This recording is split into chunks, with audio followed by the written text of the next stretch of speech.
Good day. Ajmahari here. How can you possibly know who the borderline is? Who is the borderline?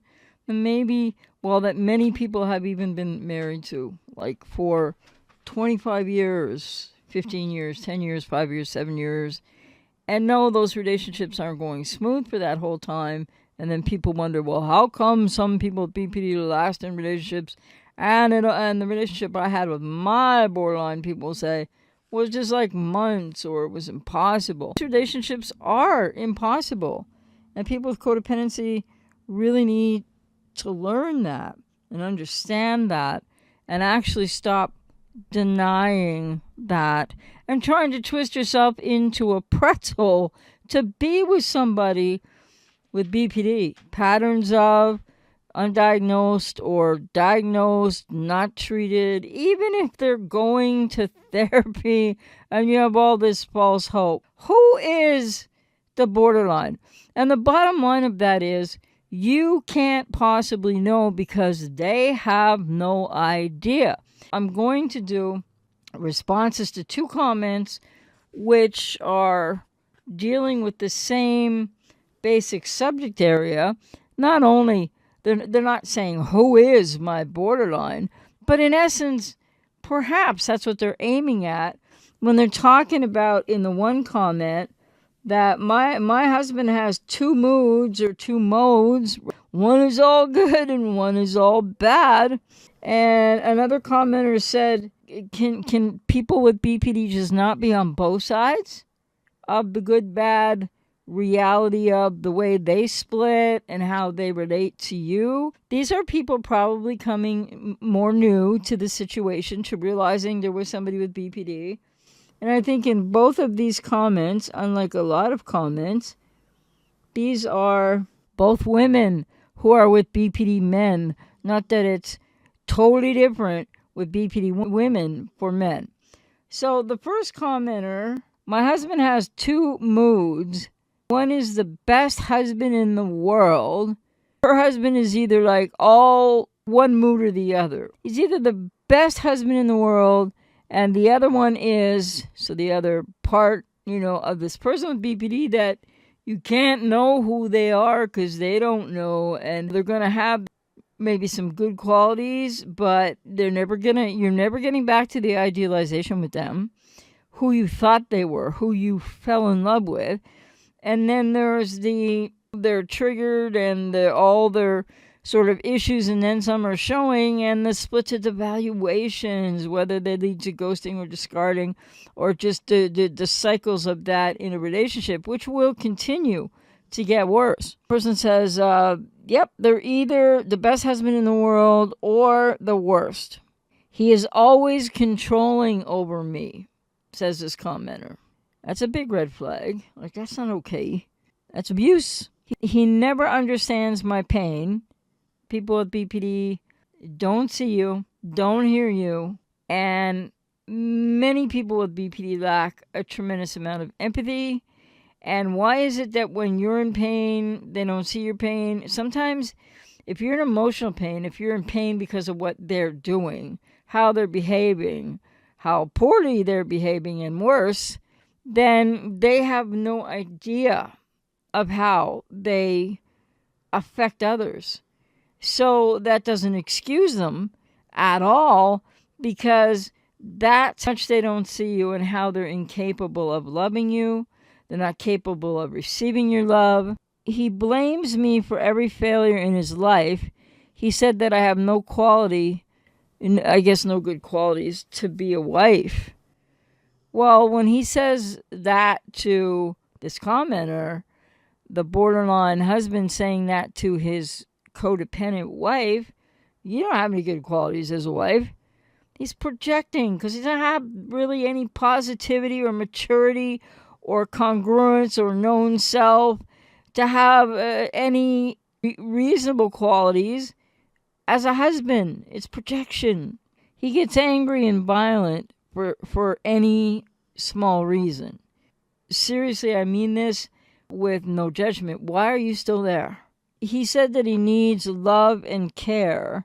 Well, yeah, they all, because people with BPD are emotional children, looking or experiencing you unconsciously, so they don't know this, as mom or dad. Wounding mom, good mom, bad dad.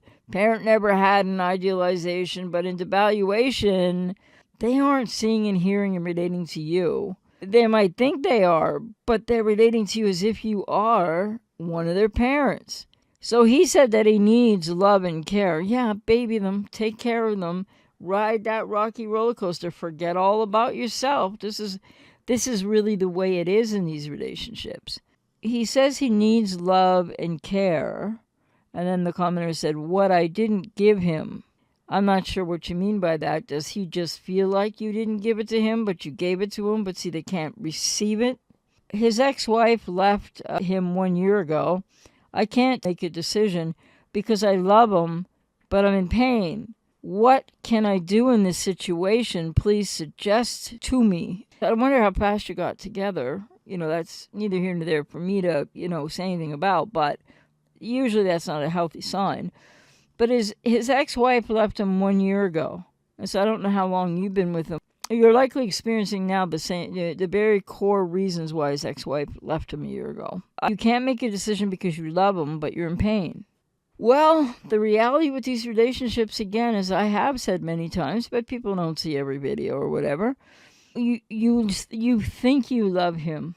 So you feel as though you love him because who you're loving is the person you met in the first place, in the whatever they call it, love bombing, or in the idealization phase, in the honeymoon phase, in the they're mirroring you phase. And then all of a sudden it's like they get triggered, devaluation splits happen, and it's like, what about me? What about me? And then everything's about them. I'm out here to work with people, if you resonate with me, to help to get out of these relationships, out of the trauma bonds, and really do all the healing and recovery work needed from these relationships and from codependency. And for some people, PTSD as well, and many other issues that people with codependency can have as well. So the thing is, you declare that you love him, but you don't really even know him. Think about that, please. And anyone, that's not just to the commenter, that's to anyone who resonates at all with this, or if you're watching, listening, whatever. So this person can't make a decision because of this love for the person that they thought they were. People are often in love with perhaps distant potential of a person with BPD, but a lot of people with BPD will never reach the potential of the best that they ever showed you. And it wasn't who they are, unfortunately. This person's in a lot of pain. They want to know what can they do about the situation. There's only one healthy, viable answer. You're in love with someone who doesn't exist for who you want them to be. You need to leave the relationship if they're not ghosting or discarding you.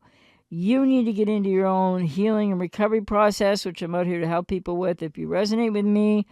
And you need to go no contact. So that means the really painful reality of no matter how much you feel you love this borderline, or anyone feels that way, with a male borderline or a female borderline, you have got to get yourself out of there. And it is like, when I say that, it feels impossible for people. It is really complicated, but that is the answer to this commenter's question.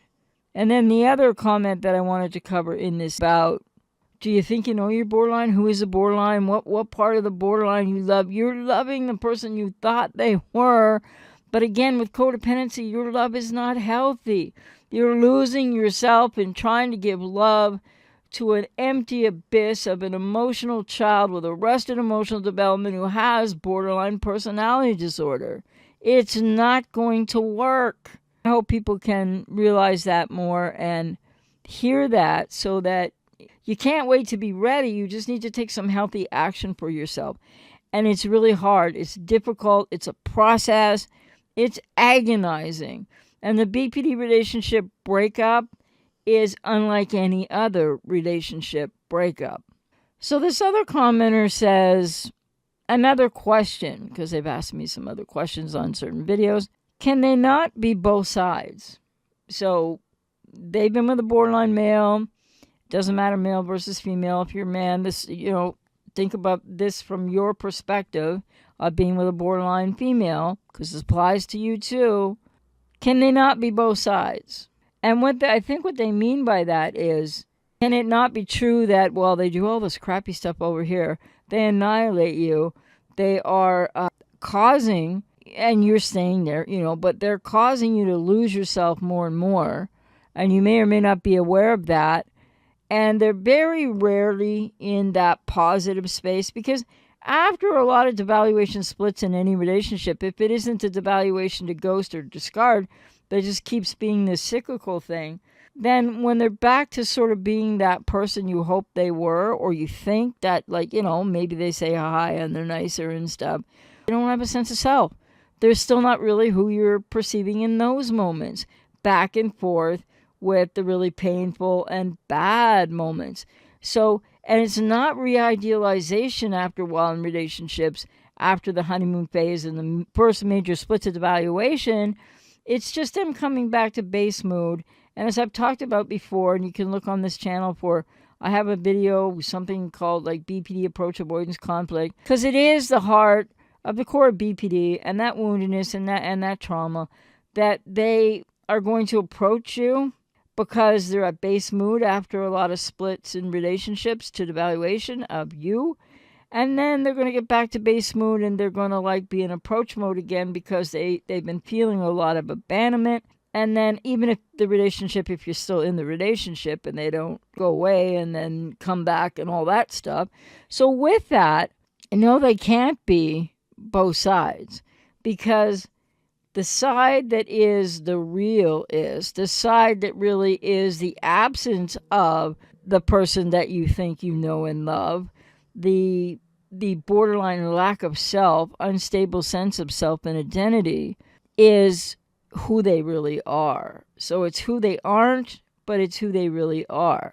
And the commenter says, you say it's false persona, ?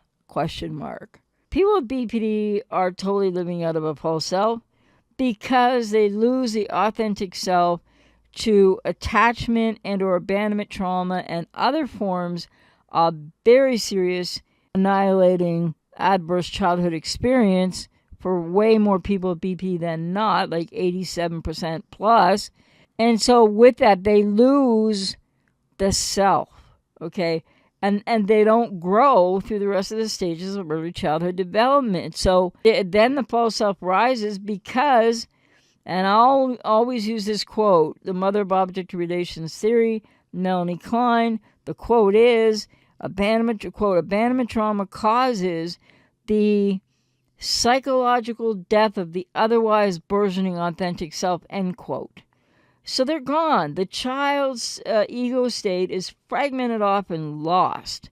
And so there isn't much of a parent part. There isn't much of there's an adult part, but the adult part is it's the protector false self. It is a false persona, and they're just trying to survive.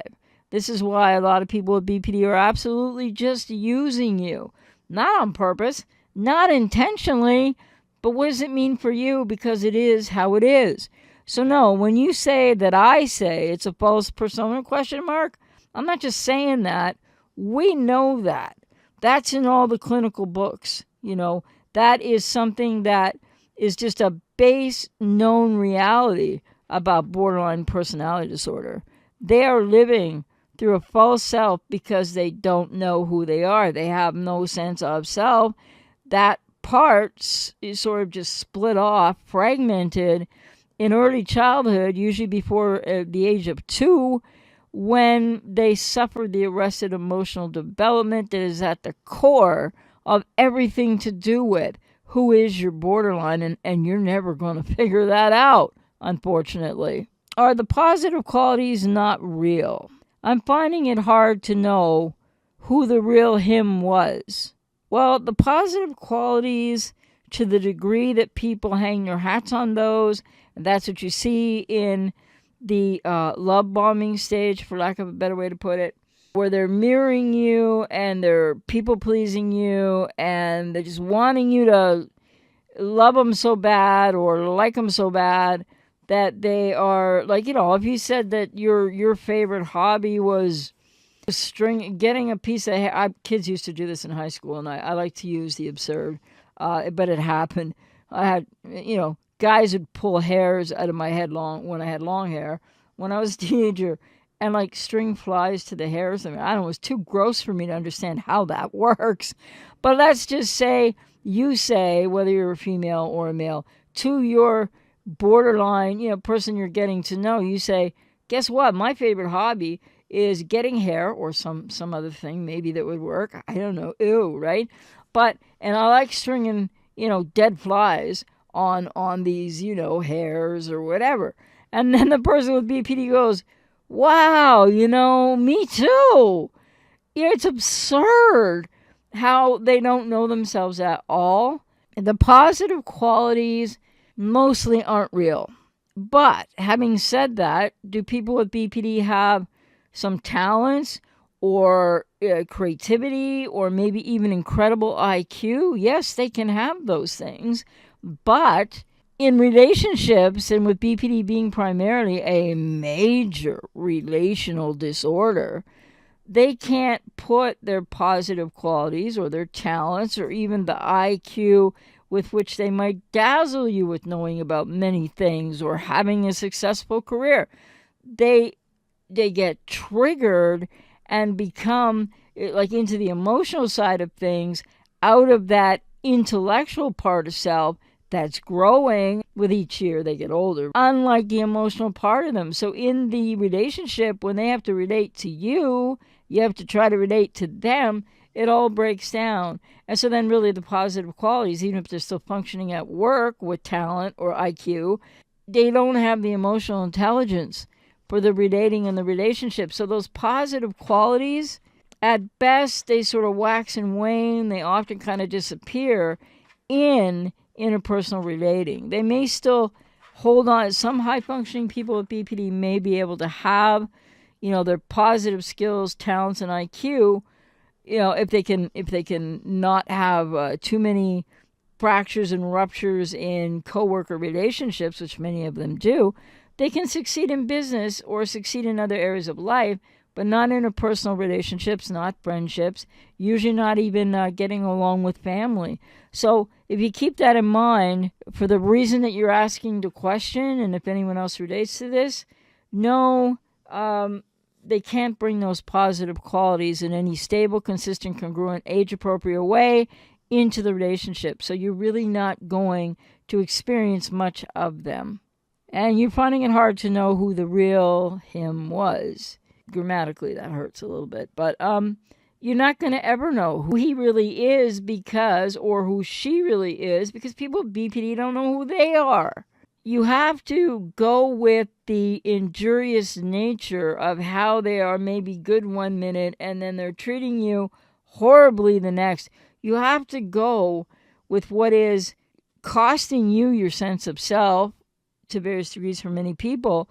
You have to take care of yourself, because they're up, they're down, they're back, they're gone, they're whatever. And the longer you stay with somebody with BP, the less you're going to see the positive, and the more you're just going to see the needy, demanding, entitled child who doesn't even see or hear you.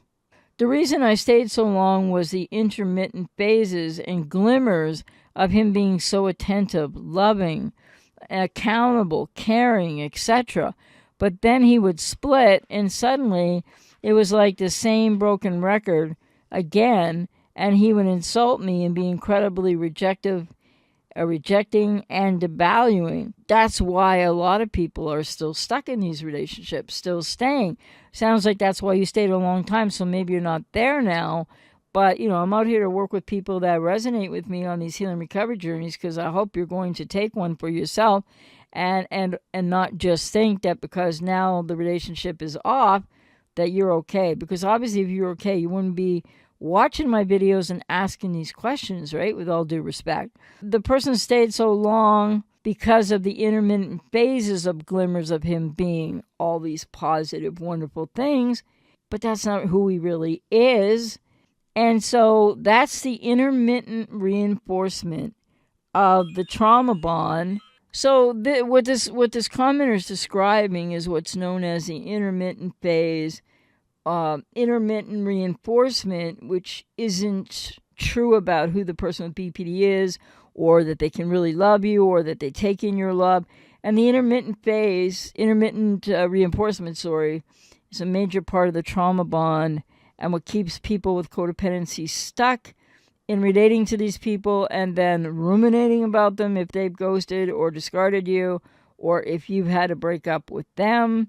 So it's like, you need to go, or they've left you, but now you want them back, or maybe you don't, but you can't live with them and you can't live without them. That's why people need treatment after these relationships. I mean, people with BPD need tons of treatment, but codependents need to get in their own healing recovery journey. Like I said, out here to work with people that resonate with me on that. So the thing is, the intermittent reinforcement, this is really akin to the same deal with narcissists in terms of it's Stockholm syndrome, and it's like you become a captive, a hostage, and you call it love of this person with BPD who doesn't know who they are, but you're trying to figure out who they are because you love them so much. But what part of them do you love? Who do you love?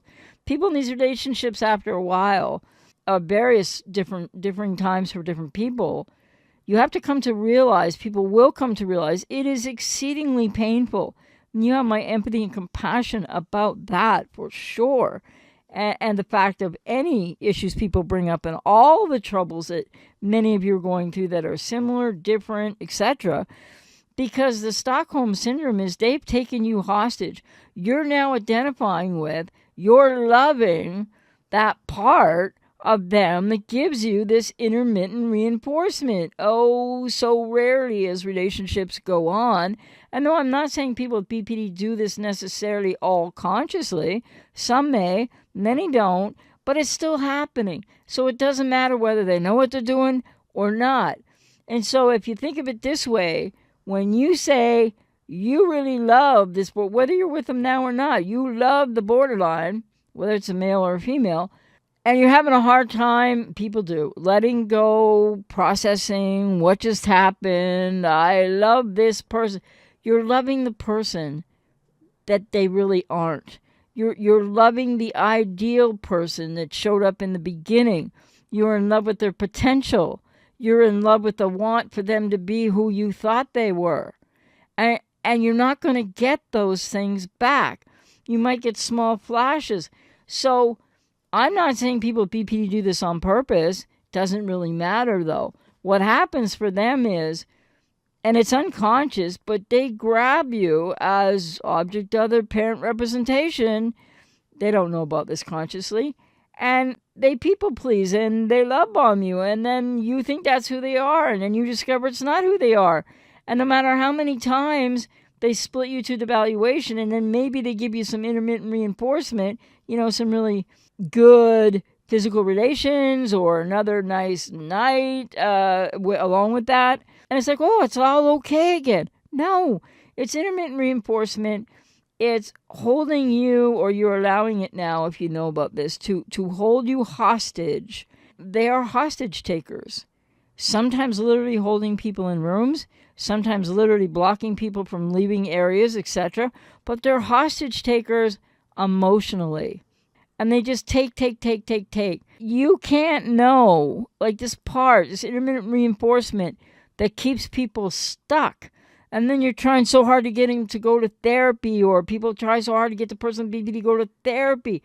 And that's the number one obstacle to them having any success in therapy, is if they don't choose it themselves. You are being held emotional hostage to the fantasy now. It's a fantasy now of why you feel like you can't let them go, or even if you're not in relationship with them anymore, why you can't stop ruminating about them, because you continue to focus on that love bombing, that person who you thought they were. You want that person back. They're not that person. You can't know who they are because they don't know who they are.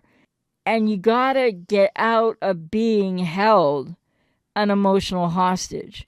And this is what's happening to people with codependency riding the ridiculous, tragic, unfortunate, chaotic, dramatic roller coaster of somebody with BPD. If you don't get off that roller coaster, if you don't get out of the relationship, or if they push you out, ghosted, discarded, leave the door shut. Get into a healing recovery journey.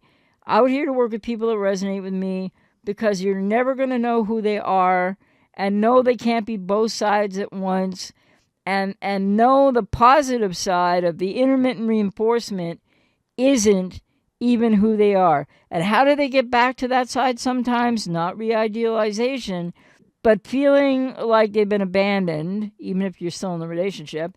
And then they feel more needy, like a child. And this happens unconsciously too.